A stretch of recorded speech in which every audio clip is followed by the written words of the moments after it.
Coming up, a Sad Styles production. Get into it.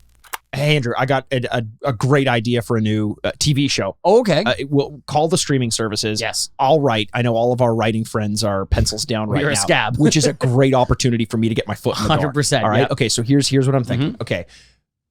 I'm not creative enough to think of a new property. Okay. So I'm going to think of a video game property and we can make a TV show about it. Oh, right? that sounds good. Yeah. So okay. think about one of the worst reviewed games that we've done on this podcast before. Okay. What's one of the worst reviews? Jelly Baby? No, actually, Jelly Boy. Well, we're Jelly Babies. We are Jelly Baby. That Jelly Boy was a great review. Good reviews. Twisted Metal. Twisted Metal got pretty bad reviews on this back when we did the original on this podcast. Okay. But it's an untapped market, okay? Well, no one's going to expect Twisted Metal. Yeah. They are coming out with the Twisted Metal TV show. Oh, fucking hell. Wait, when does it come out? Soon. Soon? Very soon. Not like it's already out as of last week, right? No, probably not. That's probably episode 2. Oh, yeah, no, that means it's out. I'm sorry about that. Jesus Christ. Okay, we got to really put pedal to the metal, pun into. See, this is the type of writing shit that we can do. Okay, so here's what I'm thinking. You know what people love about Twisted Metal? What's that? The car crashes, the shooting, the guns. Mm-hmm. I want to get cars out of the picture. I want Anthony Mackie and a couple big boys throwing fists at one another. No, the cars are the important part. I don't think they are, Andrew, and we're going to find out why this week as we take a look at Twisted Metal Black on the Retrograde Podcast.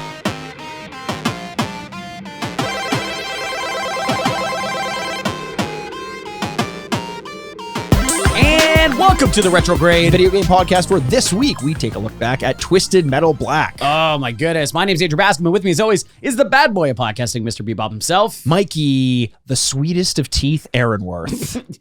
Sweetest of teeth. Sweetest of teeth. You think you have sweet teeth? Sweet tooth. But he's just sweet. Yeah. You can always get sweeter and sweetest. Yeah, and that, baby, that's me. I'm the sweetest podcast host around. No one can deny. That'd be bad. That's what people do. That would be bad if you're like, yeah, I have a sweet tooth. And you're like, I have sweet teeth. And you're like, oh, God. Sweet teeth sounds like something you don't want to hear from your dentist. Yes, it sounds like what an old Southern woman would call diabetes.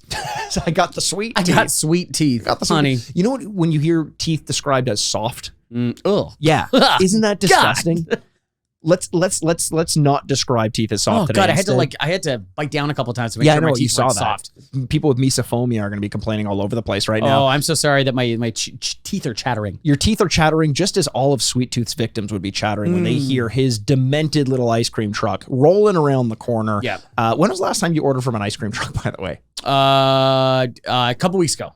For real? Yeah. Oh, when? Well, it's the summer right now, and we in the city we live in, Toronto, we don't have a lot of street options, but one of the few things they allow is ice cream trucks. You mean like food trucks and stuff like that? Yeah. They don't allow like a lot of or stands. It's pretty much hot dog vendors, and very rarely, to be honest, too. I feel like they're disappearing, and then eventually ice cream trucks. And so you're like, well, I got to get something. Well, it's like gotta treat myself. You're describing picks. That would be like in the draft. You're like, you can pick LeBron James and Carmelo Anthony. And I'm like, that's good. I'm good with that. Yeah. What else do you want? Chris Bosh somewhere down Variety, the line? I don't care. You know? No, I'm super excited today to talk about Twisted Metal Black. We did Twisted Metal, the original, on PlayStation forever ago. And we found out when we played it that it didn't hold up quite as well as we expected to. Twisted Metal Black is often looked at as the peak, if not one of the peaks of the franchise. So I'm excited to get into it and give it a good shot. But before we do, Andrew, why don't we take a little bit of a left turn and talk general gaming news? Okay. General gaming impressions, because Gaming news. Oh, what is this? I don't know. It's a little like intro I'm thinking about. Andrew, I'm into it. Yeah, you like that? Yeah. If we are committing to, like we were talking to off mic, scabbing while these strikes are going on. I mean, you were the proponent of it. I was a little bit hesitant. Oh, no. I come from a pro-union family. That's not true. I don't know why I said that. That's not true. My grandfather probably stabbed everyone in the back in a union, and now like I'm like the nonsense unionist that he would be so disappointed in. Well, but you know what, though? When you stab someone in the back, guess what happens to that wound? It opens a window. It scabs over. Oh! Hey, that's pretty good. Do you think people on the... And hey, now I'm talking to you writers. Okay, all of a sudden I'm moving my mic around as we go, these greedy writers. Okay, let's say something happens. You're on the pickup line. You fall, trip. You get hit on the chin. Sure. You're gushing blood. Right. You want to gush blood forever? No, you don't. No, you don't. Because you want to scab it over. It's going to scab over. And all of a sudden you like scabs all of a sudden? Come on. Do you think AMTV like wants to like hire a bunch of people to get into the lines and be like, we should start a movement to write just to screw all these guys over? Oh, know what I mean? Like an inside job kind of thing. Oh, I bet you there are. 100%. I mean, Antifa does it. Antifa does it all the time. They're counter-protesters. I am not entirely sure exists, but yet we use it like the boogeyman to be like, oh, Antifa. Who is we?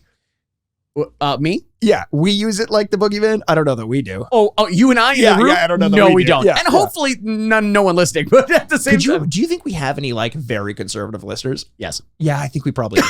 I think we probably do. I don't think they see you as a bit. I think they go like, hey, Mikey's got some ideas. Okay, so on Jackass, I used to host the Jackass to Jackass podcast before, and my brother would be playing a bit. He played like the man of the people, and he would have these like outrageous opinions, and the number of people who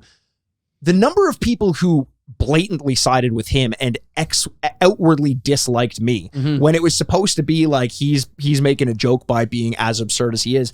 But you know what happened to Chris, my brother? Right. The same thing that I think happens to most people who started out as a joke. They're like, you know what? This community really does like me. He started to take some of those opinions a little bit seriously. Remember when we started this whole thing as a joke? What joke? I never started anything as a joke. I don't think the United States of America and our freedom is a joke. But is that true though about your relationship with your brother though? That he's kind of the popular one? People like him. Typically. Yeah. So. Oh man, going to high school, my name was Aaronworth's brother. My last name is Aaronworth. Why am I Aaronworth's brother? That doesn't make any sense. No, it really doesn't. No, but I had him protecting me. Anytime someone bullied me, which was often, and then they found out who my brother was. Yeah. Like, you know, some people are like, do you know who my father is? Yes. I would say, do you know who my brother is? No. And they would come and have to apologize to me because they'd be like, Chris is going to kick my ass. I do like that they would look at your thing and go like, Mikey Aaronworth. Okay. And you're like, and then he goes, you're Aaronworth's brother? Like not putting the two together at all. Wait, my thing, I don't have a name tag on in high school. Did you? Yeah, I did. It was we were all greeters at Walmart. Oh, of course. That was how you got your. It was a work release program. Yeah, a work release program. I was greeting some of our listeners recently, Andrew, and they were. How so? I was saying hello, thank you for bullying me and disagreeing with my political opinions.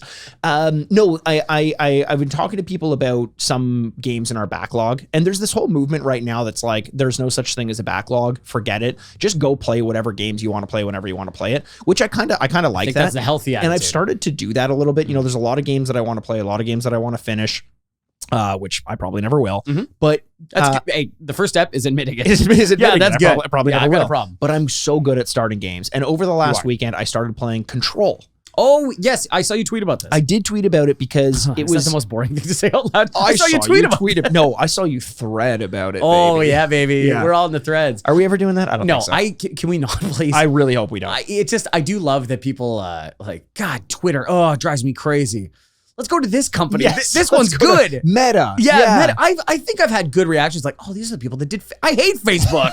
You're like, oh, Didn't God, we watch The Social Dilemma or whatever it's called, and we all hated them. But snake now, eating his tail. Yeah, 100%. Yeah. No, Control is an interesting little game that came out a few years ago, and it promises the premise of kind of like a cool little sci-fi romp. There's a bureau. It's called the Federal Bureau of Control, and I'm infiltrating it as the main character, and I end up getting into the building, and through this weird...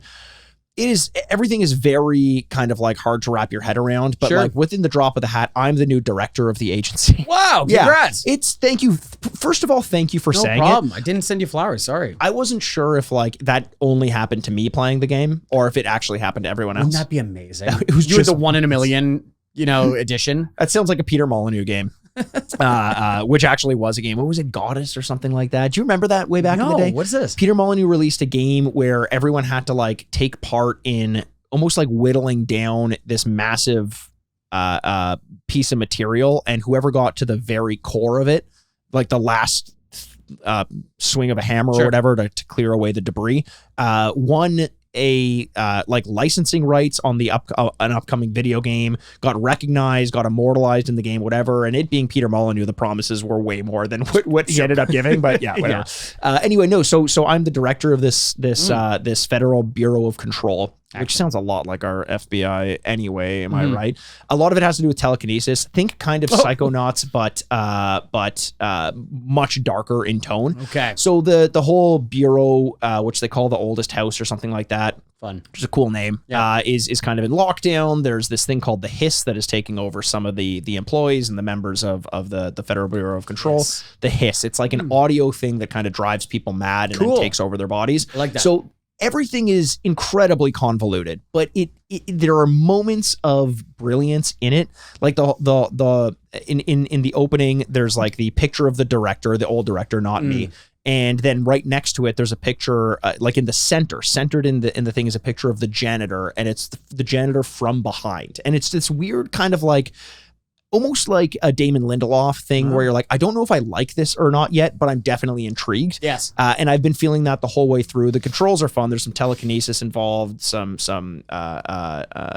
levitation and mind control and all that stuff. And it's fun enough to play, and the story's interesting enough that I'm actually like really enjoying my time with it. And it's one day what we should get to in this game is like, or in this podcast, is games that weren't very well received in terms of reviews, but have like maybe like a 75 or 80% average, but that you really took to. Yeah. And we'll give it some thought, because I want to address that at one point in the podcast, because that's kind of this, where I'm like, it was an 82% or something like that. And there was a lot of other good games. Sekiro came out the year that it came out, and it was kind of one of the reasons why I didn't play it when it was first out. Yeah. And I'm like, how many games are there out there that I personally really would have liked, but I moved past because they were only like a 75% or an 80% or something like that? I think the whole scoring system in general is kind of incredibly broken. Yeah. You know, Metacritic or like Rotten Tomatoes in movies or whatever like that, which I don't think, I honestly, I don't think anyone should read. Like, I don't think you take a lot from that. Rotten Tomatoes? Dude, it's like, well, it's not 94. And it's like, okay, well, you know, there's a lot of good movies. Like 80 is a good score. You know what I mean? Right. Like, that should be a totally fine thing. But if we don't, we just immediately dismiss a lot of these games out of hand. And I'm glad you're playing stuff like this. Yeah. Other than you're a terrible director, because immediately you take over and everyone's killing themselves and stuff like that. Well, look, you gotta, it's like a wildfire, baby. Totally. You gotta clean house. I've got to put my stamp on this place. You're lucky Zaslav doesn't hear about this, and he's like, Mikey, you're head negotiator now. Make it. Zaslav? David Zaslav? I don't know who that is. He's the head of Warner Brothers and Discovery. Him and Bob Iger. And, Bob Iger. Bobby. Ugh, call me. I've got some scripts you can use.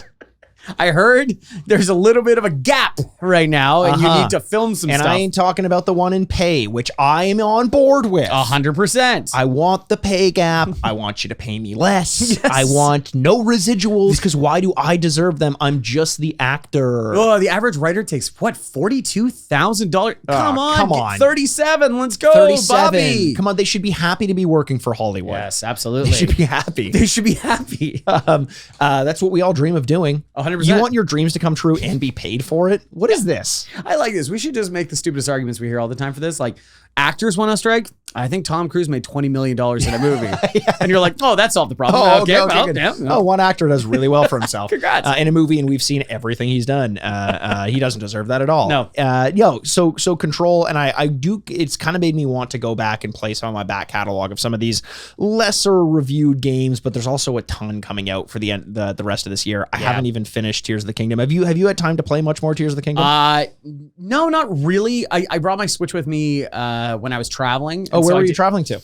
Japan. I think we've established this, haven't we? Oh, really? Oh, Yeah. cool. Oh, it's just another thing you're just going to keep casually bringing up. I said traveling. I was going to leave it at that. But you had this glimmer in your eye and a little bit of a smirk that made me think you wanted me to ask you. I didn't turn it down. I didn't say mind your own business. When you're like, where'd you travel to? I'm like, shut up.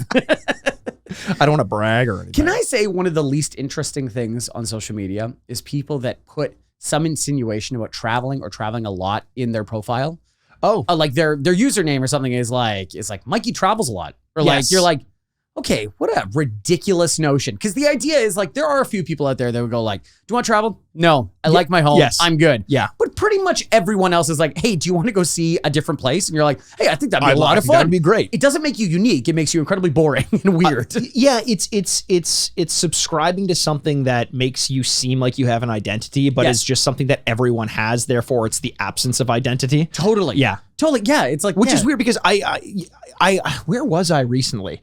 Just like a week ago or 2 weeks ago, where I was sitting in a room with someone and they felt the need to talk about a recent travel experience for like, honestly, I'm going to say 20 minutes or so. You asked about that. He's describing my 2.5 week trip to Japan. Oh, is that what it was? Sorry, It was so Yes. boring. I've forgotten about it Yes, already. I traveled to many places inside of Japan. Tokyo, Kyoto, Osaka, Kinosaki, Nara. And I can tell you all about my travails. So no Tears of the Kingdom during that time. No, only a little bit when I couldn't sleep, but not like nothing fundamental that would require an update or anything like that. When I couldn't sleep. Yeah. What a weird time to play video games. Is that it for you? Yeah. Yeah. Also, that game is very calm and boring to me. In the nicest way possible. Yeah, and no. I mean this, if you listen to our episode about this, I mean it's just like all one pastel flat color. Yes. Because I don't agree with people who are like, that's the most beautiful game of all time. I'm like, oh, that's interesting. But the music is also very calming. And Yeah. you're just kind of mostly travailing and doing stuff. And you're traversing, just like I was traveling. to Traveling. Japan. With your Switch. Yeah, with my Switch. Pretty cool. Isn't that the dream? That is the dream. So you would travel with your Steam Deck though, right? Yes, I probably would. Honestly, if I had space, I'd bring both. The problem is like if and I know a lot of people do emulate their Switch on their Steam Deck, and I like the idea of it, but I just honestly I want to play Switch. I want to play Switch games on my Switch, and Steam Deck games I'll play on my Steam Deck. The Steam Deck is fantastic, but it was amazing after playing with it for so long and then picking up my Switch to play with Tears of the Kingdom recently. What a difference. The Switch just feels so much lighter in your hands. Yeah. The Steam Deck is like the Game Gear's gluttonous brother. Like it's just massive, just so fucking It's a big. thick king. It's a thick king indeed. Yeah. I'm always taken aback. I'm new to Switch, so like this is still all relatively fun for me, but like I'm amazed at how good it looks and just the breadth of games you can play. Like, I was playing a little Mario Kart. I was playing some of the new Super Mario. Like, and you're just like, it is the easiest way to burn 30 minutes that you're like, oh, that was fun. Yeah. And now I'm 100%. gonna fall asleep on a plane. Did you end up picking up or getting into any like indie games at all on the Switch? Like, No, not yet. Yeah. Because I think that's really where the console shine. I know this is weird, talking about Tears of the Kingdom is Sure. like a fucking masterpiece, but as a handheld console that has access to most of the best indie games, I think it works wonders for that. See, honestly, people send me your recommendations for indie games on the 10M Switch because I'd love to play them. Hollow Knight. Hollow Knight. Yeah, okay. Why? Andrew, you ask everyone for recommendations. I give you one and you turn me down. I've played a little Hollow Knight. Yeah. Play more. Okay. It's a good argument. Maybe yeah. I don't like these carrots. Eat more of them. Andrew, you should. They're good for you. They help your eyes. I hate them. No, that's a false thing. Really? Yes. It was something about, I'm going to screw this up, so I'm going to ignore me here, but it was the British military during World War II were saying that they had these like anti-plane measures for the bombing in London. Okay. And they didn't want to reveal the technology, so they were just claiming over and over again that they're eating a ton of carrots because carrots are really good for your eyes. No way. And it's a lie that's never been like... No way. Yes, yeah. Really? Or someone lied to me. That sounds like a lie. Okay. That sounds like a lie. I'm classic taking the German red behavior. pill, Andrew. I saw someone recently Okay. driving a bus. I like what we're doing right now. We're just going like this. I saw someone recently Yeah. riding a bicycle. Okay. That's not the weird part. Okay. The weird part is he had a Hitler mustache. No. Yeah. Is that coming back? The thing is, of all the things that we can bring back, let's not do it with that. Let's just retire it. It never looked good on anyone. No. Not Charlie Chaplin, the little trimp, not Hitler. Little Tramp himself. The Yeah. little trimp himself, Hitler, Michael Jordan. Michael in that Jordan brief in the Hanes stint. commercials. What was that Where about? he's on a plane too. Like none of the commercial makes any sense. No. And then there's a capper. He has a Hitler mustache. And that is not addressed once in the whole Did thing. you see the documentary about World War II? It was one of the more popular ones. I think it was a Netflix one. And they actually had an interview with Hitler's estate. And they talked about that Hanes commercial. And they're like, and then I took that personally. Yeah, like Michael Jordan does. Oh, did he do that too? Yeah, he takes things personally. He does. He has a huge cigar and a glass of like tequila like you wouldn't believe. And the most yellow eyes of all time. oh my God. Just wet, big yellow eyes. People forget, like everyone saw Air and they saw his mother being like an incredibly heroic character. They forget his dad is a cat. Right. Yeah, he's got bright yellow eyes. His dad is a cat. Yeah. He's sly like one too. Yeah, until he was murdered. Yeah. And what? Was it by Hitler's estate, do you think? I can't this rule is it for out. the Hanes I can't commercial. rule this out. Or maybe the Germans murdered Michael Jordan's dad, which is an expression I've said many times in my life. And because of that, Michael Jordan's like, I'm gonna show them up in this Haynes Oh commercial. yeah, you definitely.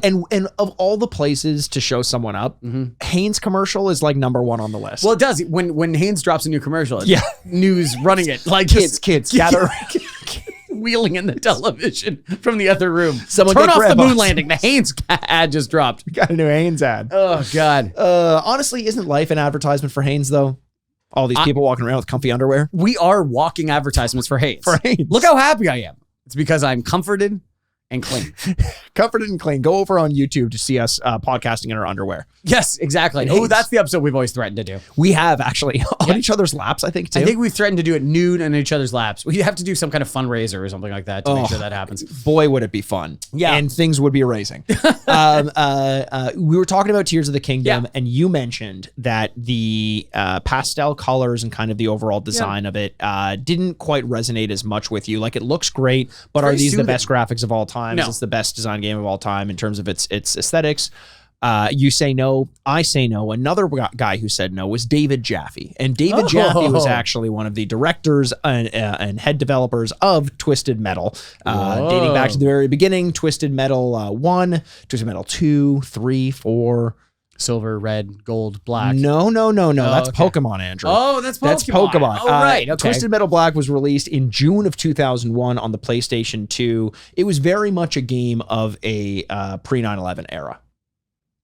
How so? Well, it's June 2001. Okay, right. So I'm not saying there was nothing in the game that made it feel like people were able to keep their shoes on before they got on the plane or something like that. The quickest way to put pedal to metal is by not having shoes on. So security recommends that before you get into these cars, you do take them off, and they would like to inspect them. But also, wasn't that that was the underwear bombing or whatever? Yeah. The guy who I always thought was the Unabomber. Oh yeah, no, that's a very different guy. No, I know now that. now I know that. And the Unabomber just died. Rest in peace. Rest in peace. Rest in peace. Lost a good one.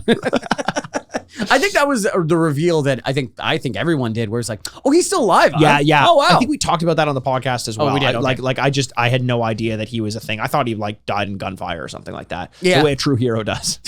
Yes. What a coward. What are we do? We're just okay. We're too far in. So we were talking about this game because the TV show for Twisted Metal is out. Yes.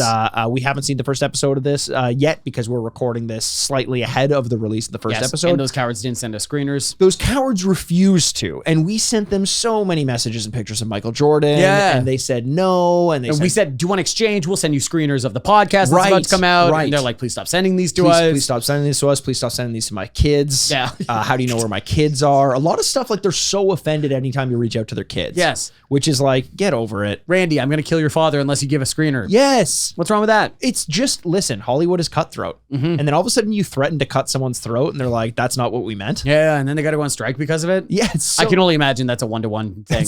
They're honestly, related. Probably. Yeah. So I want to talk a little bit about the TV show before we get into the video game as well. And we'll talk also about our impressions when we went back and played Twisted Metal Twisted Metal on the PlayStation, because we've already got our reviews of it. It didn't hold up as well as we expected it to. But when you first heard that there was going to be a Twisted Metal TV show, I think it was announced a couple of years ago, and they've started dropping trailers as of the last few months or so. Did you have any thoughts or impressions on it? No, other than, like, I think my initial reaction with most of this stuff is like, oh, okay. Yeah. The only thing that would give you some level of excitement is the idea that it is a genre or a type of video game that really has not been tackled yet. Sure. So you're like, oh, maybe there's something new in there that they can kind of figure out. Right. Yeah, but that was my reaction. I agree with that. I think that there's probably something that they could have done. They almost could have done like a death race kind of thing with this, just using the Twisted Metal name. But it seems like what they've done, obviously we haven't seen it, but based on all the trailers, very little focus on cars. A lot of focus on Anthony Mackie. Yeah. Very little focus on cars. Yeah. You can tell where the budget went. Exactly. Although he is also a producer on it. So, good for him. Yeah. It seems to be more Mad Max in the way that there are little fortresses or bases, and you are driving in between the two of them, transporting things, which I think is essentially the plot of Fury Road. So, a little bit. Yeah. A little, just a tiny little bit. Fury Road. There's no Anthony Mackie in it though, and he is the plot of Twisted Metal. That's a good point. Before we go any further, Twisted Metal on the PlayStation 1, it was episode number 23. So early on, I didn't realize Michael Jordan's number. Oh my god! Oh my god! Back. We gave it a Haynes out of 8. Yeah. Oh, we gave it 2 9s. That's a German joke, and I like it. Yeah, thank you, like buddy. it. I appreciate it. I like it. You gave it in your retro score a 2. I gave it a 2.5. In our current score, you gave it a 1.5. I gave it a 1. I remember there just being a lot, especially in the multiplayer, of driving around open areas trying to kill one another and not even knowing, like, is that a car or is that just a part of the environment? Well, okay, wait. If my memory, though, is not open areas. It was streets, but like in a grid fashion. So you're just driving like, is he down here? No. Okay, think about like the N64 version of Mario Kart, like the battle mode, just the grid, but just expanded like 6 times as large and gritty. Like it's not bright, like you can see someone's balloons hanging over them. I wouldn't even know if I was looking at you unless I were right beside you. But we weren't alone in that. This actually surprised me. So I'm going to go over a little bit of the history of Twisted Metal. Please. Okay, thank you for that, Andrew. And here's what people need to understand: the word history does not. This is a big fallacy. Talk about fake news. It does not come from the French word histoire. No. It is about the story that he told, but we told. So we have to open it up to be his story, her story. Yes. It isn't a word, our story, their story. Their story. Their story. I think we solved it. I think we solved the problem. World peace. Just everyone just breaks out into song and dance. Give me your head. Runs to the streets. So in their story of Twisted Metal, the first one came out in 1995 on the PlayStation. 66.8% average. Whoa! Now I know we just talked about how we don't want to give too much credence to aggregated scores, but there had to have been some element of weight given to that. For a franchise that is now synonymous with Vehicular Combat and has been around all the time, like Carmageddon is another one that probably came around a similar time. We don't have a ton of Carmageddon games, but we have a ton of Twisted Metal games. Where is Carmageddon Black? That's a great question. Twisted Metal 2 came out in 1996, the year later, with an 86%. So a huge step up from the first one. And I'm clearly these would have sold well. I think the design and the aesthetics, like Sweet Tooth, I bet you was like the prime seller of Twisted Metal. Yeah. The evil clown in an ice cream truck, that sells copies in and of itself. But it seems like people get bored of that in 1998 when Twisted Metal 3 comes out. That's got a 48.97%. A massive drop just 2 years later. 99 comes back. And we're back where we started with Twisted Metal 4. It's a 68%.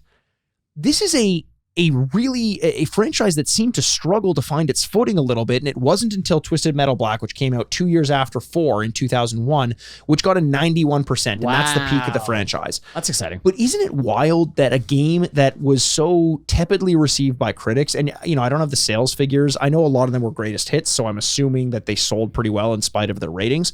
But isn't it amazing that it got this much love by Sony to continue to put these games out in spite of the ratings? It's also just a different time. Like you just could never do that now. If they put a bunch of money into a new title like Twisted Metal now, and they, obviously with the AAA title and the way it costs and the way it marketed, and then it doesn't do that well, you'd be like, well, that's it for that. Let's move it on. 100%. You wouldn't get 4 iterations averaging 60%. Yeah. You know what I mean? Yeah. That's kind of crazy. I mean, unless, like we said, regardless of the ratings, like I'm sure Sharknado doesn't get great ratings from the critics, but I'm assuming enough people watch it that it warrants putting out more and more movies. Fast and the Furious is probably the same thing. So maybe that's a good 1-to-1 is like Fast and the Furious with Twisted Metal. Yeah, I guess so. Yeah, more like an action movie where it's not going to be critically reviewed well, but it's going to sell well. It's going to get your blood pumping. Yeah, but it 100%. makes me wonder, why were people continuing to buy it? Like we saw what was wrong with the first game. Yeah, and then you're like, can't wait for the second one though. Right. Yeah, that's a good question though. Because I thought games like Vigilante 8 had a lot more. Do you remember Vigilante 8? Yeah. It's kind of just a parallel to Twisted Metal.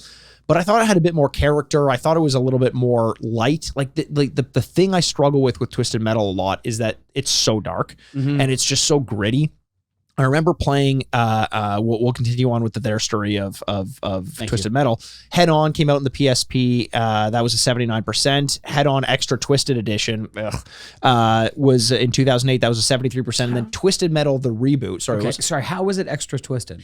Oh, Andrew, this is when Sweet Tooth, you thought he was bad. Yeah. He's even worse. Right. Because Well, so he has like a solid 3 or 4 months where he rehabilitates himself, puts a new coat of paint on his ice cream truck. Nice. He's giving out, he's like, "You're free ice cream." And everyone's like, "We don't trust you, Sweet Tooth. You always do this. You always kidnap our children. We can never find them. Their heads are rolling down the sewer gutters." Like, you found them. We found, there they are. There we they haven't are. found the rest of them. Yeah, We're still waiting for that. I'm looking at like 20% of them. What did you grind up their bones and viscera and make a ice cream? A meat ice cream. No, he just made great ice cream for these years. Wouldn't that be really something? We've talked about this in the past. You know, since we've talked about Hitler a lot already. But like we've talked. Well, there's about, always more we can say. Boy, is there. You're just like, God, Sweet Tooth is a fucking monster. He's an asshole. This ice cream's so good though. It's Like so I don't want to keep good. giving him money. No. But it's really tough. It's like we talked about the other thing the other day, which I still am thinking about. We're like, you know, Hitler, you can say a lot of things, which is what the hell. You're like, he's a great orator, and you're like, yeah, who cares? A lot of people are good at talking. A lot of people are good at talking. Oh, the chicken cutlet he would make, you wouldn't believe. Bring it back. He learned that from Mussolini, actually. Oh, did he? Yeah. Okay. Taught him how to cook. Yeah. Everything he knows. Wow. Yeah. We should teach that in school. We should teach that in school. Never mind how twisted, who twisted cares about that? extra twisted edition is. But Twisted Metal got a reboot in 2012, and that got a 76%. And this is what I was leading to, the darkness of Twisted Metal. I remember there was a cinematic at the beginning of Twisted Metal when you chose to play as Sweet Tooth. Okay. Because as of the introduction of Twisted Metal Black, there were cinematics that followed from the perspective of the character that you're going through the story mode in. And they just really double and triple down on the darkness of it. Like, I think in this era of like Saw, Hostel, all that stuff, what year would those movies be? Like 2004? Something like Yeah, that. that sounds about right. Yeah. Those movies, it felt like in that era, darkness, like we craved it. We wanted grit and we wanted to like really feel gross about the things we were watching for some reason. The beginning of Twisted Metal, the remake in 2012, if you play as Sweet Tooth, the first cinematic is you slaughtering a family and like chasing down an innocent girl who's crawling away from you screaming. And then it's like, next scene, you're taking part in the tournament as Sweet Tooth. And I'm like, what a fucking no. I don't, that's, even in 2012, I was like, this is gross. I don't like this at all. Yeah. So I will see how that tone translates to this one when we finally get to play it. But There's only one way you can go when you start doing dark. You know what I mean? Like darker. Did you ever get into that stuff? Which stuff? Just like the torture porn stuff? Yeah. Yeah. No, that's not my thing. No, I think never was. No, never was. No, there's not some longer story, I promise.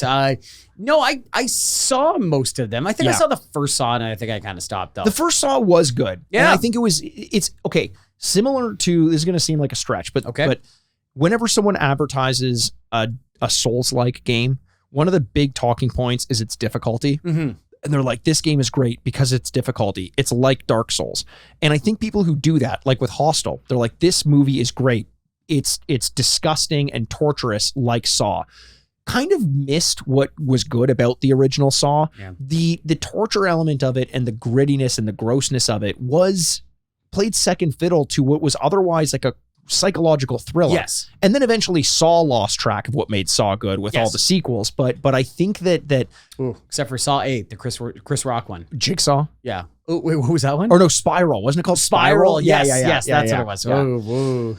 So good. Cool. All that stuff I didn't like. I don't know if anyone liked it. I think it was just a machine that like a golem that we created and then kind of took over. That's good. Yeah. That is good. We need more golems. We need more golems, but less golem video games. Yes. Or more. We need more time to make. Yeah, they need more time to work on it. You know, there's a golem video game out there probably that's good. Probably not the one we got. Not the one we got. No. Do you think there's anyone out there who like stands by it? They're like, this is yes. Because kind of like what we were talking about at the beginning of the episode. There is somebody for everybody at this point. Right. You know what I mean? True. And usually that expression is meant positively. Like, don't worry, there's someone out there for you. In this case, no. If you have the craziest opinion in the world, there is someone out there that believes it. That's true. Yeah. Just because people like to have contrary opinions. I wouldn't know anything about that. So the story of this game, Calypso, he returns from the first game and he puts on his tournament where the winner gets one of their wishes granted. Any wish. So he's kind of magic. Apparently, though, the way he treats your wish, if you're kind of like a good person and you're trying to do good things, he monkey paws you. Oh, no. And if you're a bad person, he's like, grade A. There you go. Get on with it, Sweet Tooth. a room full of innocents. Have Adam, whatever the fuck Sweet Tooth wants. I want to open an orphanage. And he goes, you got it, but that orphanage is haunted. And you're like, whoa, what? And he's like, and the Sweet Tooth comes out. He's like, I'd love to kill a bunch of people. You got it. Yeah. And the guy's waiting like, nothing else? That's it? No, you just killed a bunch of people. He's like, I want to kill a bunch of people. He's like, can I interest you in this new orphanage? Yes, exactly. You should go to this address and do it. He winks at the other guy. He's like, oh, man. Here's a brand new orphanage. Great. Get the kids in there. And there's no floors. Yes, exactly. No. You didn't mention anything about floors. Pit straight to hell. Sorry. Yes. Yeah. And in this game, like I said, each character has their own kind of storyline that you follow through. The game takes place in the city of Midtown, and most of its characters escaped the mental asylum called Blackfield. Mental asylums. Not as much of a narrative device as they were a while ago. I wonder why. Now that I'm starting to think about it. No, it worked because honestly, like when you got to explain evil away, people with mental health issues. That's This feels like an expansion of the Fast and Furious franchise now that you say it. Because it's like, the idea is like, oh God, there's a jailbreak in the mental asylum. Yes. And he goes, oh God, where'd they go? And he goes, they broke into the garage. And it's like, no, that's their one thing they're really good at, driving. Oh no. There's only one group of ne'er-do-wells that can solve this problem for us. Did they go to our like deeply dense gun chest that we have? No. It's just really good cars. Reception of this game, I mentioned, I think already, Metacritic gave it a 91%. Wow. EGM gave it an 8.5. Game Informer gave it a 9.5. GamePro a 4.5. That's out of 5. GameSpot a 9.5. IGN a 9.6. Playboy gave it a 90%. Wow. And said, fun for the whole family. Well, that's my whole family used to sit down and read Playboy together, so that's good to know. 100%. Yeah. I can imagine like a father coming down from just sitting on the toilet, because I don't know where else a father would be reading Playboys. And he comes home and he's like, the attic is probably a better one. Okay, he's coming down from the attic and he's like, kids, gather round. What? Kids, gather. He's Sean Connery. He's Daniel Plainview from There Will Be Blood. Yes. Kids, gather round. I've got a great idea for a family outing. Twisted Metal. You can play as a serial killer. It's fun for the whole family. Do you think the reviews also were like 3 panels that came out like this? Sweet Tooth. Like, look at this review. Oh man, yeah, the centerfold is just like a 5-star rating. Yes. That's great. Fun for the whole family. Fun for the whole text. family, Yeah. and it's covering Sweet Tooth's dick or whatever. I don't know if you're allowed to do that in a Playboy. You ever show dicks in Playboy? Not sure. There was Playgirl for a while. Did Right, they show but dicks? ne'er the twain shall meet. No, yeah. All those lonely college freshmen, I guess, or something like that. I don't know. Wasn't there like a college tour in Playboy? Oh, I'm was not it? sure I've ever read a Playboy in my life. Now that I I'm don't think saying it out anyone's loud. read a Playboy, Andrew. Yeah, but that used to be the thing, right? Uh-huh. I honestly, I'd love to read an old Playboy. Like Hunter S. Thompson used to write for them. Like, it's crazy that it used to be like used to go, and then there happened to be some nudity, but like it was a place you read. You Fine, know? if you get an article of Playboy, a magazine of Playboy, Playboy.com. Playboy.com. I will do you the favor. If you have the magazine, I'll tear out all the distractions and I'll let you read. You'll take that bullet give for me. me. Give me a book report or something like that. Yeah.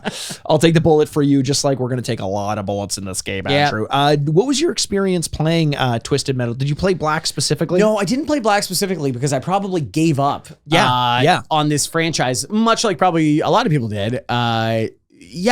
I played the first couple. I was like, yeah, this is fun because of it's iconic more than I think for the characters than it is for the gameplay. Sure. So yeah, I'm kind of in the same boat. Yeah. I played Twisted no Metal. Sorry, I'm in the same car. Thank you. Jesus Christ. That was embarrassing. What is this? Spy Hunter, the remake where your car can turn into a boat? Is that where we're at right now, Andrew? I think so, Mikey. Based on this description, yes. Okay, now let me turn back from a boat into a car, What I the guess, then. hell? What is going on? I did play Twisted Metal. I played 1 and 2 on the PlayStation, but I was kind of done with Twisted Metal by Twisted Metal Black. I think Vehicular Combat as a genre was sort of short-lived for me. I didn't have that much of an interest in it, so I can't really give this game a rating out of 4 bits. Normally, that's what we would do. We would give it a retro rating, each of us out of 4 bits, and then come back, play the game, come back, and give it a rating out of 4 bits as it stands up in the modern day. But what we're going to do is we're actually going to play the game right now. We're going to come back. We're going to give it a score out of 4 bits based on what we think we would have thought about it had we played it back in 2001. Then we're going to give it another rating out of 4 bits based on how the game holds up in the modern game, Andrew. It's been a while since we've done this. I'm excited. I am so excited. I'm excited because it got good reviews. So now I'm like, oh shit, should I get my hopes up here? This might actually be good. I know. I want to play this game. I hope that it is. I can't promise that it will be. I think that the idea of the tone is something that would have been much better received back then, but we'll see. Maybe we'll get some co-op going. Maybe we'll get a little bit of one-on-one action, just like you can't see in Playboy because they can't show dicks. We've established that. No. But I'm excited. I don't think they showed genitalia. Was that more a hustler thing? That was a hustler thing. I think that's exactly it. Oh, yeah. Too bad. Yeah, it really is. I think that's what put him under. That's why Hugh Hefner's dead? Yes. Oh, God. Because he he should didn't have show shown more vaginas. pussies. Yes. Why wasn't he showing more pussies? Boy can ask these questions. Who knows? Who knows? I don't know. So we're going to go play this game. If you're going to join us on the YouTube channel, great. We'll see you there. If not, we'll see you on the other side in 2 shakes of a melted ice cream cone stale. Oh, cool. Hey, D-pads, want to watch this week's gameplay segment where we play a portion of today's game and provide video commentary while doing it? All of our gameplay segments are available for free at youtube.com/the-retrograde-podcast. Make sure to subscribe and maybe leave us a like and comment while you're there. And while you're here, why not drop us a rating or review on your podcast platform of choice? It only takes you a moment, but it helps us out immensely and lets us know you appreciate us as much as we appreciate you. You can still join us on our Patreon for $5 US per month at patreon.com/the-retrograde-podcast for monthly bonus episodes such as drafts, spoiler casts, top 10 lists, and take some suggestions from the community, both gaming and non-gaming related. Plus, make sure to follow us on all our social media channels. It's at RetrogradePod on Twitter and TikTok, or at the Retrograde Podcast on Instagram. We're also available on Twitter at Retrograde Mikey and at Retrograde Andy. Finally, reach out to us with any business inquiries or questions and comments you'd like us to read on air at the retrogradepodcast@gmail.com. We'll see you all on the other side. And welcome back to the Retrograde. Jeez. What? Oh, you What? okay? Yeah. Okay, no, everything's good. Why wouldn't it be good? Oh, no, I didn't, hey, Andrew, what if you just, cover those ears just real quick? You got it. Yeah, just like that. Listener, Andrew is not in a great mood. He did not like Twisted Metal Black, and I don't know why. It's a great game. All you have to do is go back and look at the reviews. It is fantastic. I loved it. I kicked his ass, and he's mad about it. It's Bushido Blade all over again, except he lost even more often this time. So if I'm tiptoeing around, if I'm being a little nice boy, you'll know why. But you know what this is all about. It's making sure he doesn't fly off the fucking handle, go back to a mental asylum where he belongs, and shoot up an ice cream truck or whatever happens. Andrew, we're good. We're good. We're good? We're good. Okay, great. Oh, wait, how did you know I was talking to you there? You looked at me. Oh, yeah, I never really do look at you. No, you don't. No, you're like, yeah. So, Andrew, that was a decent experience, right? Yeah, I guess so. You know, the game, as you saw over at YouTube, yes, a little underwhelming. It was a little underwhelming. I honestly, though, I was so excited about this one. Me too. Because when I looked back and I found the reviews for the original Twisted Metal, not that we gave, that reviewers gave, I was like, oh, okay, good.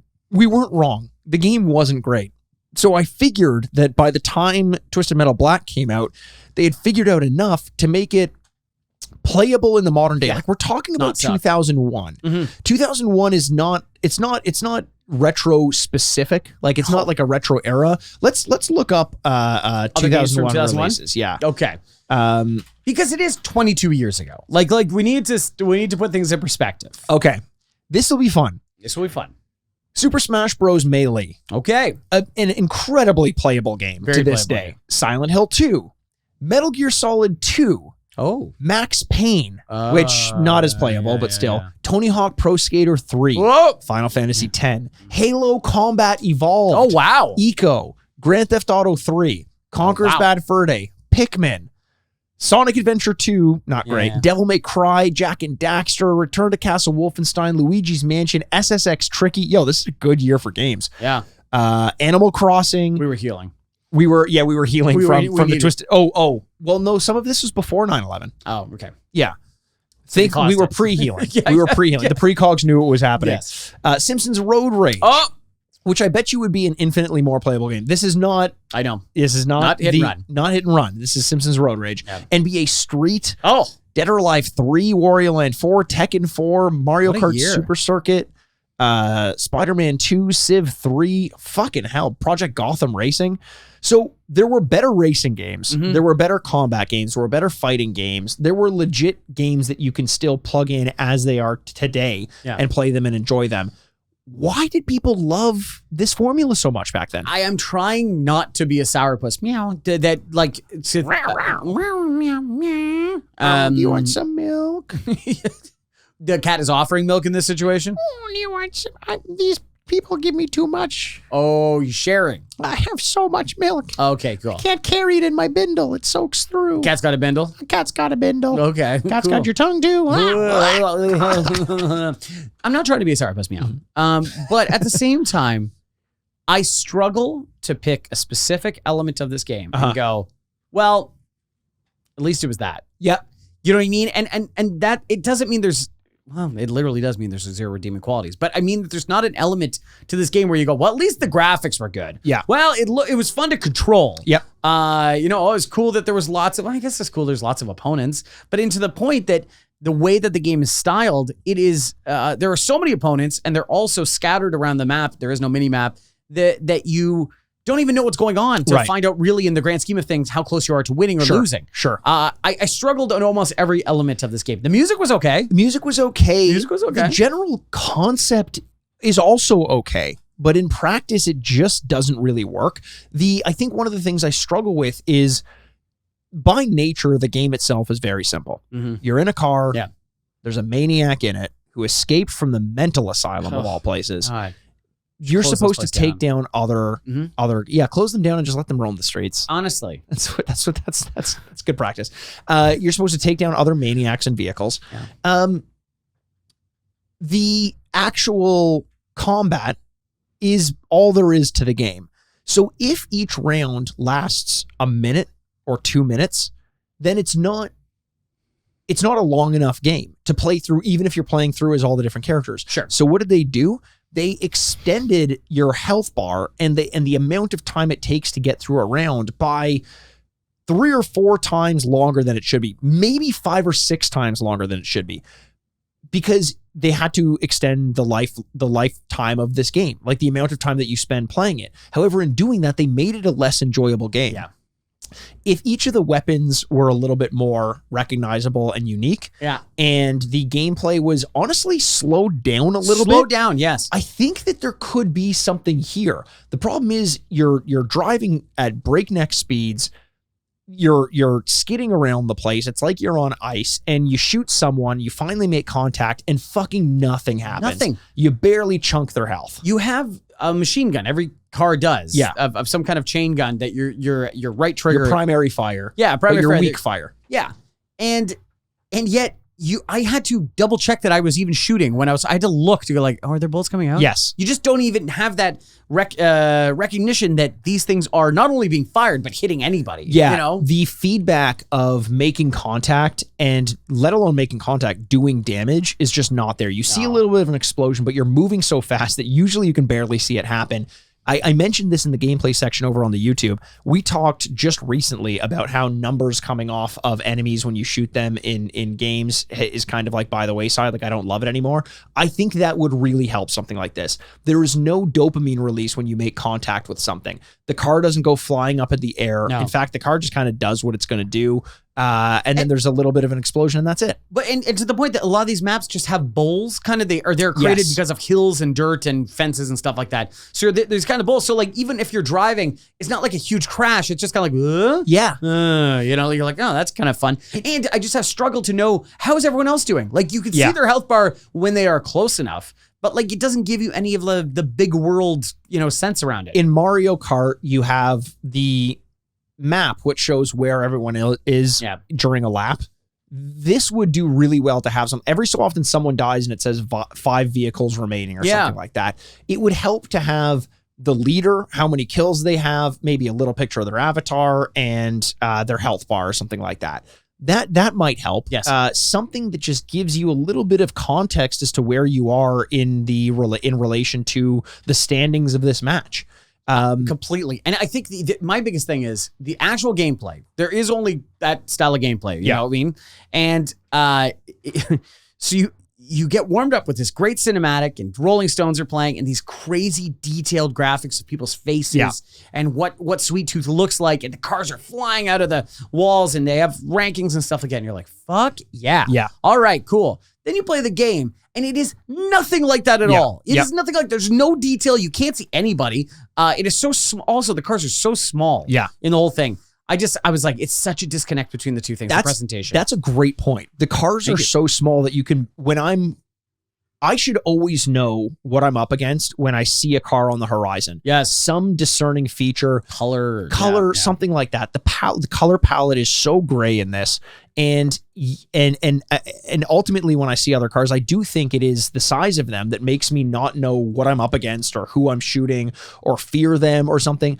Everything feels like you're playing with a little Tonka toy, down to the fact that when it hits something or crashes into something or you hit it, it just kind of like bounces off. Yeah, they bounce off not each big other, deal. Like the size, the color palette, the audio feedback when you make contact with something, the health bars, nothing is working in this game. Nothing comes together. And it maybe it is just an element of the technology at the time. I don't want to give it too much credit for that, because a game like Halo is massive. It's really big. It came out the same year. Project Gotham Racing as well, way more detailed. They had to have chosen to go the arcade route with this, and in doing so have kind of stripped away the stakes in a minute-to-minute encounter. Like if I'm in like a little dogfight with another car, like say you and I are coming at each other and we just like shoot a missile at each other, it really doesn't matter until 4, 5, 6 of them have gone by and someone has accumulated an advantage. Yeah. But it doesn't feel like any one interaction with anyone means anything. No, it doesn't. Yeah. It feels a little, this is not going to be the right word, but it feels a little random in the way that you're just shooting forward. Yeah. And I understand there's a lot of people that are probably very skilled at this game and can tell you all about it. But like at this point, it is just kind of like, it feels like kids playing soccer. Sure. Like very small kids. It's a nest of kids around a ball. That's a great, and all they're doing, there's no strategy. You know what I mean? I'm sure there is, but just when you start to initially play it, you're like, what the hell is this? But I also want to be careful of this. I don't want to apologize too much for the fact that some people out there are great at this game and are saying that it's way more deep, because we find that ourselves in that trap a lot. But what we've never addressed is the fact that for everyone who's become a pro at Tecmo Bowl and who called us out on not really getting into the weeds, with which also it was fascinating to learn about the competitive scene of Tecmo Bowl. But for every one of those games, there's a game like NFL Blitz that you can pick up and play and just enjoy it right off the bat.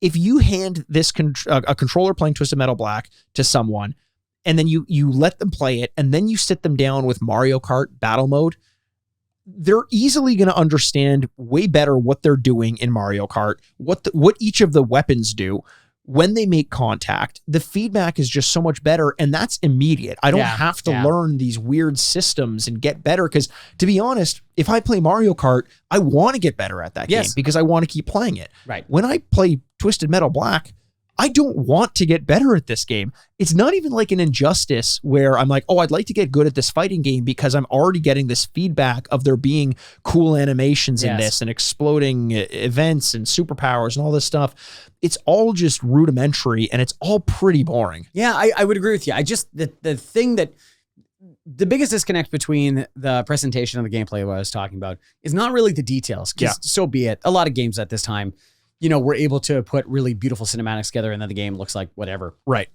It's that the first part looks dangerous and most importantly, fun.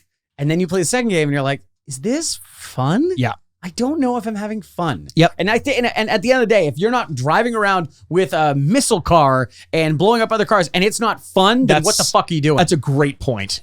Everything is there to make this a raucous good time, except for the enjoyment of the game. Yeah. Like the dressings are all there. 100%. It's starting at 11, and as soon as you start driving the car, it immediately gets taken down to a 5, 4, 3, whatever.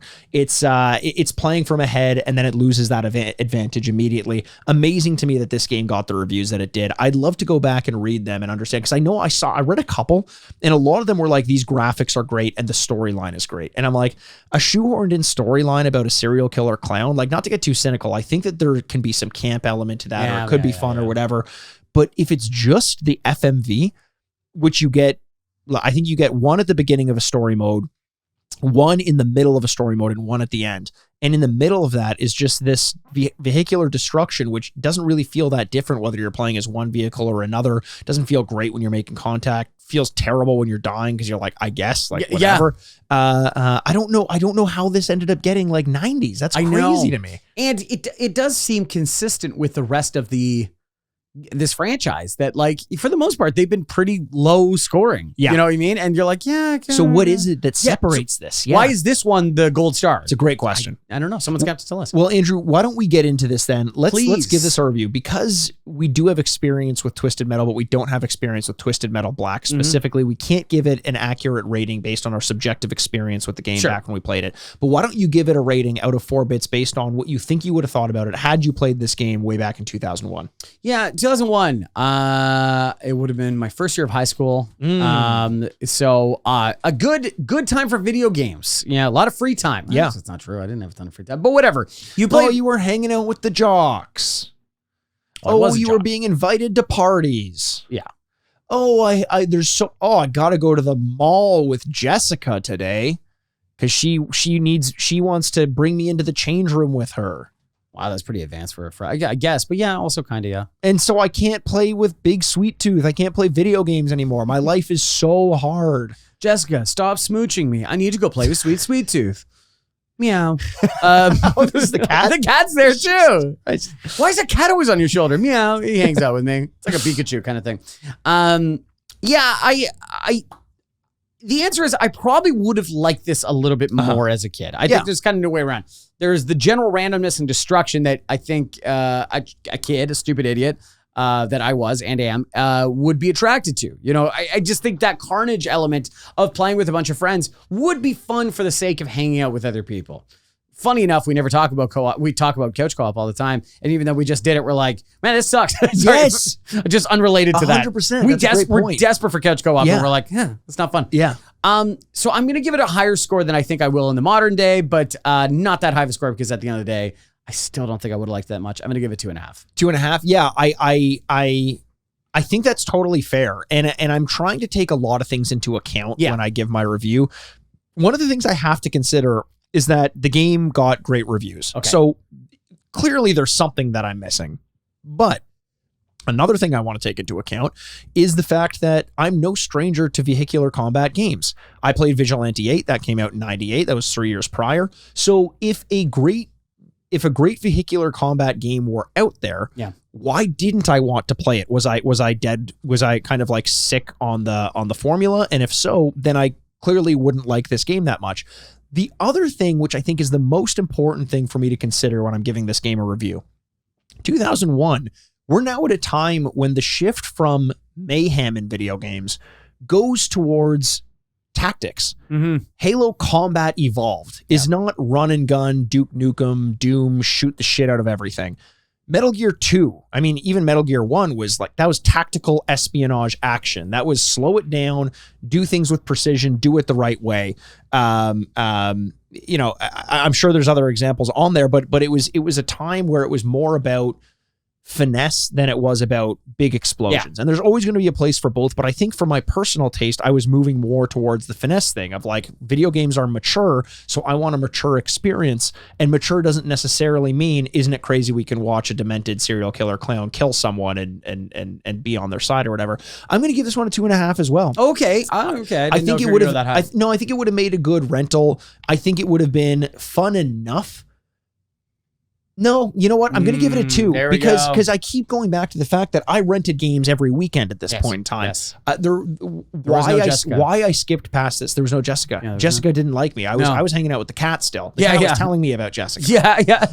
Offering me milk from a bindle. Super Smash Bros. Melee I would have played as well. Like if you're looking for a game to just have some raucous fun, this was not it. This was not it, and I knew about it, and I was big into reading video games and reviews. 2 out of 4, it's got to be that. That's probably the better score, to be honest, because you have Super Smash and Melee, and I would have played Tony Hawk was the multiplayer game I played all the time for sure. Like So it's really hard to go like, well, we could have played this one. Yeah. We wouldn't have. We could have, and we chose not to. Exactly. Yeah. That's a really good point. So, okay. So, 2 and a 2.5 or a 4.5 out of 8 in our retro scores. Let's do our current scores. Yeah, this sucks. It's not a good game. And I really struggle to find the thing that can make it stand on its own two legs and go, you know what? You might not like blank, blank, and blank, but if you like this, this is it for you. Yeah. I really struggle for that.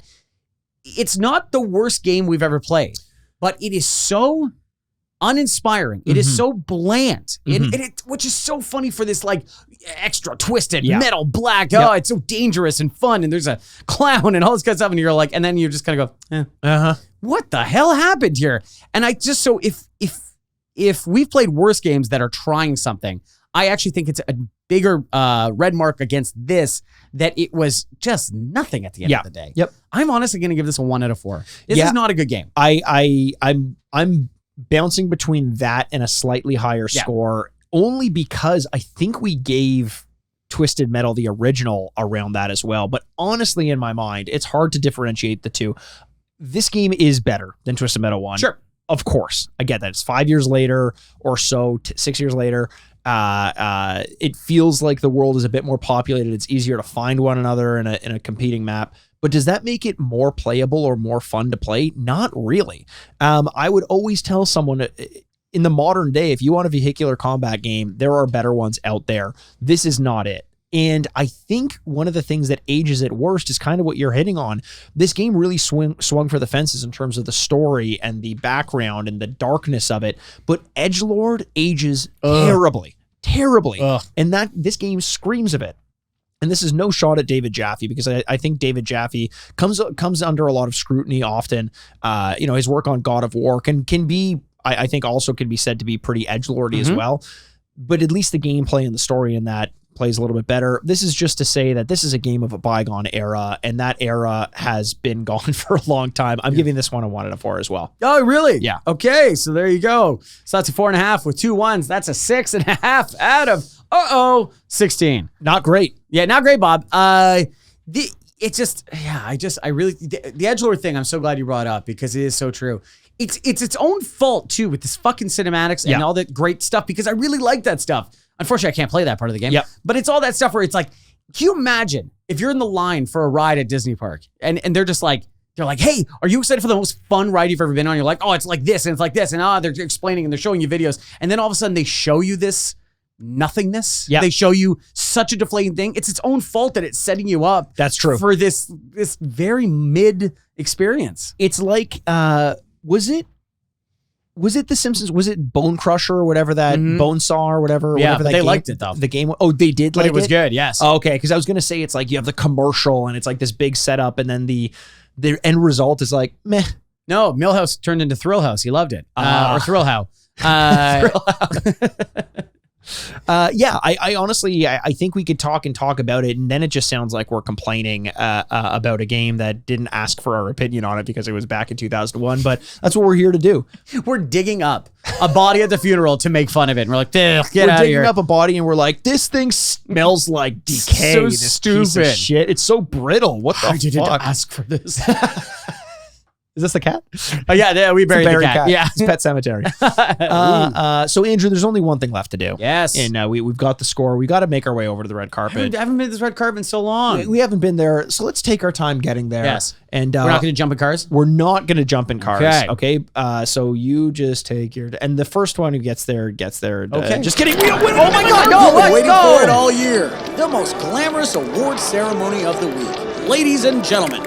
The Grady's. All right, here we go. I got here first because I drove in my car. You took your eye off the prize, Andrew. You believed me when you shouldn't have. You're lucky I didn't shoot you with missiles.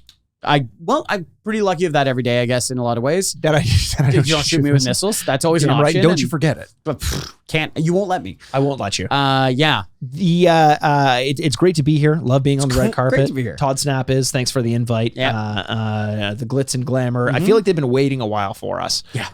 Everyone's very excited to see us. Yes. Elliot is here. He's driving in his little producer. ice cream truck. It's very cute. He's got the little ice cream truck hat on. No killer clown aesthetic to it, and that almost makes it more creepy. Yeah. Just a jack dude in overalls handing kids ice cream. Yeah, and he's like smiling a lot. Yeah, stop smiling. It's because there is nothing wrong. Yes. That makes it very disturbing. That's it, because we all know this world. We all know it. Mm-hmm. It's perverse. It's perverse. You're the good humor man. Am I right? Oh, humor. Do you spell humor with a U? When you Of course spell I do. Of course you do. You're Canadian. Yeah, it's Queen's English. But yeah, Elliot, is there somewhere that you have an award? Oh, it's deep in the ice cream. Oh, it's deep God, in the he's ice cream. putting his Do we hand get to in the eat ice it then? cream. Hey, that's not made of my neighbor's viscera, is it? Oh, no, you almost said it. Yeah, okay. Okay, why don't we find out what awards this game won? This was a good word. Viscera's a great word. Oh, crickets. No awards. You know what? That's really fitting. It is very I was just going to say that. Yeah. This is so fitting because it will be ultimately a forgettable game that we did. There are so many games. We've done hundreds of games, right? And you'll look back. Sometimes we'll talk about games where like, we did it on the podcast. You're like, really? Yes. Are you sure? Yes. This will be one of those games. This is definitely one of them. Andrew, I have a question for you. When it comes to Twisted Metal, okay, this is going to upset a lot of people. Is the reason that Twisted Metal has received so many games, we're talking 8 games or so, something along those lines, is the reason why it has lasted so long solely because of Sweet Tooth and Sweet Tooth's imagery? I think it's impossible to separate the two. Yes, I think so. I think so. I think it's like an elevator pitch, like the movie The Outlaws. Yeah. Where someone's just like, this person's in-laws are bank robbers. We're calling it The Outlaws. And everyone's like, green light, make it. Done it. Make it. This is like Vehicular Combat, Evil Clown. Everyone's like, evil clowns, those things are great. Drives an ice cream truck and shoots crazy ice cream cones. Make it. I think you just walk into the boardroom, you put a boombox down. Yeah. This is 2001. iPhones didn't exist. And no. I think you play the chime from an ice cream truck and you go, this, but it's a clown that's trying to kill you. And they're like, Andrew, take my money. And they're just like handing money over, just, 8-game deal. Your first one only got a 66%. Doesn't matter. Make another one. I need one every 9 months. Let's go. And it did. And because this game didn't get any formal, and it did. And scene. Because this game didn't get any formal awards, we're going to be handed these envelopes and these consolation awards. Andrew, you got yours. I got mine. Absolutely. Wow. Oh, you got yours? I do. Oh, okay. I do. This is it's the Bottomless Cavity Award. Cavity, obviously, Sweet Tooth, and just a pit of pain. Yeah. Endless pain. Lots of joy being sucked into it. Because you can play it forever and you're never going to get any joy. Oh, yeah. Okay. All right. Well, I mean, they don't give me an explanation. I'm just assuming that's what it is. Okay, you're just like, yeah. It's that's just what's what written think. on the card, Andrew. Okay. So what do you think they meant by that? This award is going to be called Lactose Intolerant. Oh. My body rejected this game, it says. Oh, it did? Now, what does this game have to do with lactose, though? Sweet Tooth. No, I know, but the game is more than just milk. Oh, there's no milk in the game. Not the way I played it. No, that game was trying to get that milk, me and that cat. You were sucking on a titty the whole time. I really was. And I was like, Andrew, I'm not lactating this month.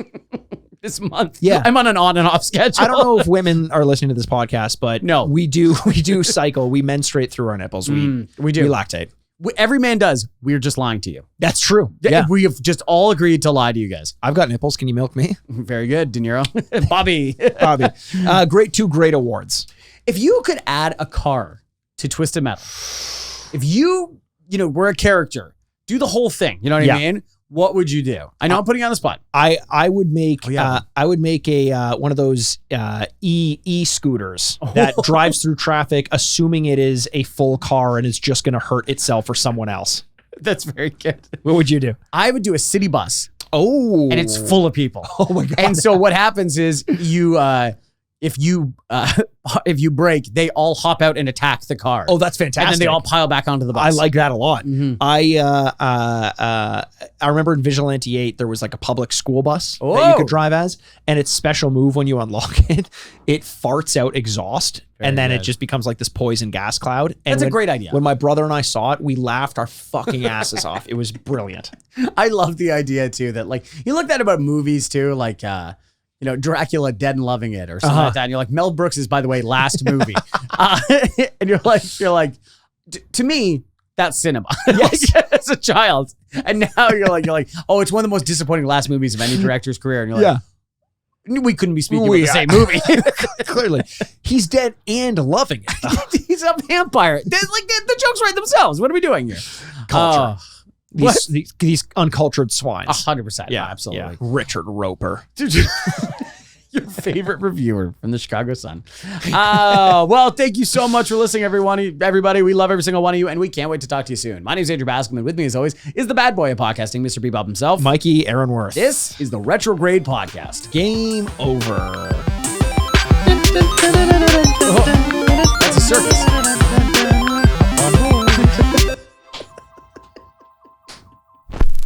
Furnished by Sad Styles Productions. Sweetest of teeth. Sweetest of teeth.